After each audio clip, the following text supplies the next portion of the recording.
Bienvenue dans cette nouvelle vidéo, nous allons parler du fameux livre Feel Good Productivity. Je vais vous donner les 7 points clés à retenir, les 7 stratégies de ce livre, ainsi qu'à chaque fois 2 exemples concrets sur comment on peut l'appliquer dans la vie de tous les jours. Alors, le premier point, c'est de favoriser le travail en énergie haute. La stratégie ici, ça va être d'identifier les moments de la journée où vous avez le plus d'énergie et l'utiliser pour les tâches vraiment qui vont être cruciales. Donc il faut vraiment éviter de vous forcer dans les énergies basses. C'est vrai que parfois on se dit je suis pas trop motivée aujourd'hui, je suis un peu fatiguée, mais je vais quand même me forcer à travailler. Finalement, vous allez mettre beaucoup plus de temps, vous allez mettre peut-être toute une journée complète à faire une tâche, alors que si vous vous reposez, le lendemain vous êtes en meilleure forme, peut-être que vous allez faire ça en 1 heure. Donc les premiers exemples, c'est que si vous savez que vous êtes matinal, que vous êtes productif en fin de matinée, programmez les tâches qui demandent une réflexion intense en fin de matinée, comme par exemple la création de contenu pour les vidéos YouTube qui demande quand même une certaine énergie, ou l'écriture de scripts. Ainsi, vous utilisez votre énergie au mieux. Deuxième exemple, ça peut être pour les périodes où vous vous sentez le moins énergique, comme en milieu d'après-midi, faire des tâches qui sont plutôt répétitives ou administratives, comme la gestion des emails, le montage basique de vidéos, ou encore planifier la publication sur les réseaux sociaux. La deuxième stratégie de ce livre, c'est d'accorder la priorité à l'alignement personnel.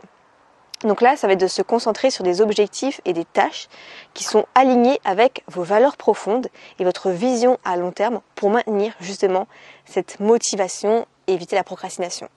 En résumé, c'est avoir un pourquoi on fait les choses.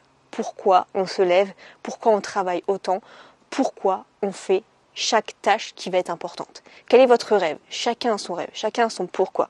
Premier exemple, lorsque vous créez une nouvelle formation ou une vidéo, réfléchissez à son impact sur votre audience.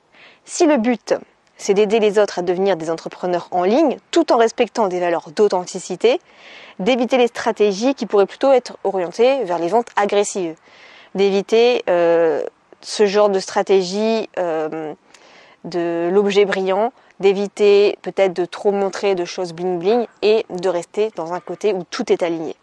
Deuxième exemple, si votre passion c'est de promouvoir un mode de vie équilibré et inspirant, plutôt créer des vidéos qui parlent de votre expérience personnelle dans la gestion d'entreprise en ligne en intégrant des aspects comme le travail à domicile et la recherche d'équilibre dans votre journée au quotidien. La troisième stratégie, c'est d'utiliser des cycles de travail courts et intenses. La stratégie ici, ça va être d'utiliser des sessions de travail concentrées, ce qu'on appelle du deep work, où on va être dans un état de flow, de concentration, avec des pauses régulières. Le mieux, il a été prouvé scientifiquement que le mieux, c'est de faire des sessions de travail de 90 minutes et faire une pause de 10-15 minutes. Et il faut vraiment se forcer. Et la pause, il faut savoir que c'est pas juste faire une pause et faire autre chose ou regarder une vidéo YouTube en attendant. Il faut se dégourdir les jambes. Donc pour ça, allez faire une petite caresse à votre animal de compagnie, faites le tour de votre quartier, montez plusieurs fois l'escalier, faites une petite tâche de ménage en attendant, mais c'est important, après ça vous permet de vous reconcentrer pour une deuxième session de travail. Donc là, on a la méthode par exemple Pomodoro pour diviser le travail en période de 25 minutes et pause de 5 minutes. Moi je vous conseille plutôt 90 minutes pour vraiment, une fois que vous êtes rentré dans l'état de flow, continuer. Donc par exemple, utilisez ces sessions pour écrire un blog ou monter une vidéo. Et chaque cycle te permet de rester concentré sans te sentir dépassé. Deuxième exemple, si tu as une journée remplie de tâches variées, fais des blocs de 90 minutes. Pendant ce temps, coupe toutes les distractions, puis prends une pause de 15-20 minutes pour te ressourcer pour passer à la prochaine tâche. Donc moi, je te recommande plutôt ça. Quatrième stratégie de ce livre, ça va être de créer des habitudes positives ancrées dans tes routines. Donc là, la stratégie, c'est d'établir des routines qui sont quotidiennes, qui vont soutenir ta productivité en permettant de commencer chaque journée de manière structurée. Un exemple, créer une routine matinale qui inclut par exemple un peu de yoga, une promenade rapide. Ça te permet vraiment de rester concentré sur des objectifs et démarrer la journée en te sentant bien. Ça fait un ancrage. Deuxième exemple, le soir, pareil, vous pouvez mettre une routine du soir qui vient fermer la journée. Donc par exemple, ça va être prendre 10 minutes pour organiser tes tâches du lendemain, tes 3 grands objectifs du lendemain. Ça t'évite de savoir ce que tu dois faire le lendemain et d'être focalisé et d'y aller directement le lendemain. Cinquième stratégie, c'est de se déconnecter régulièrement pour éviter le burn-out. C'est savoir déconnecter de temps en temps. faire des pauses, se forcer à faire des pauses loin des écrans pour préserver votre bien-être mental et physique. Planifiez par exemple une après-midi sans écran chaque semaine où vous êtes donné à des activités non numériques comme lire un livre, jardiner, prendre soin de vos plantes, aller faire une promenade, une randonnée. Deuxième exemple, si vous travaillez souvent tard, si vous êtes plutôt du soir, imposez-vous une coupure technologique 1 à 2 heures avant de vous coucher. Reprenez un peu de lecture, plutôt que de répondre aux emails, écoutez un podcast ou faites un peu de méditation. 6e stratégie de ce livre, c'est de mesurer le succès en fonction du ressenti, pas seulement des résultats. Donc là, ça va être de redéfinir le succès en fonction de ton bien-être et de la satisfaction que tu tires de ton travail.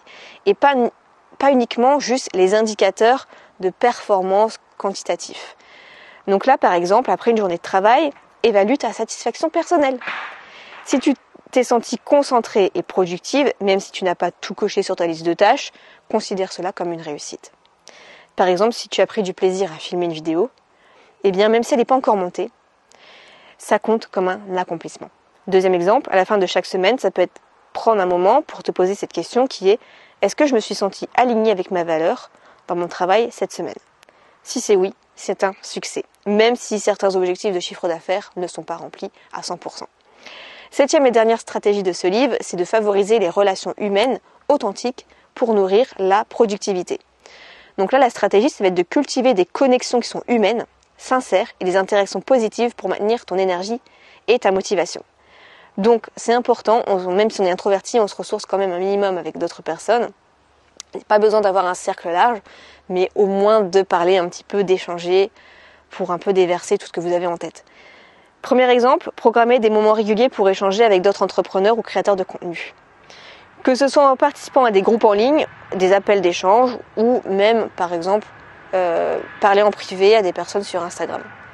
Deuxième exemple, c'est de passer du temps avec des personnes qui vous soutiennent sur le plan personnel et sur le plan professionnel. Donc c'est pas forcément d'autres entrepreneurs. Donc par exemple, une sortie avec des amis ou des moments de famille, ça peut vraiment vous permettre de faire une bonne pause et de bien repartir concentré et motivé pour travailler. Donc en favorisant toutes ces stratégies, vous pouvez favoriser une productivité qui est alignée avec votre bien-être sur le long terme. Donc si vous voulez, je vous mettrai en téléchargement juste en dessous toute une routine structurée sur 24 heures qui tient en compte l'importance des pauses, du bien-être et du temps de récupération. Donc on voit en fait l'horaire, ce qu'il faut faire, l'objectif, les différentes actions, l'horaire suivante, l'objectif, les différentes actions à faire et tout ça étape par étape jusqu'à 22 heures.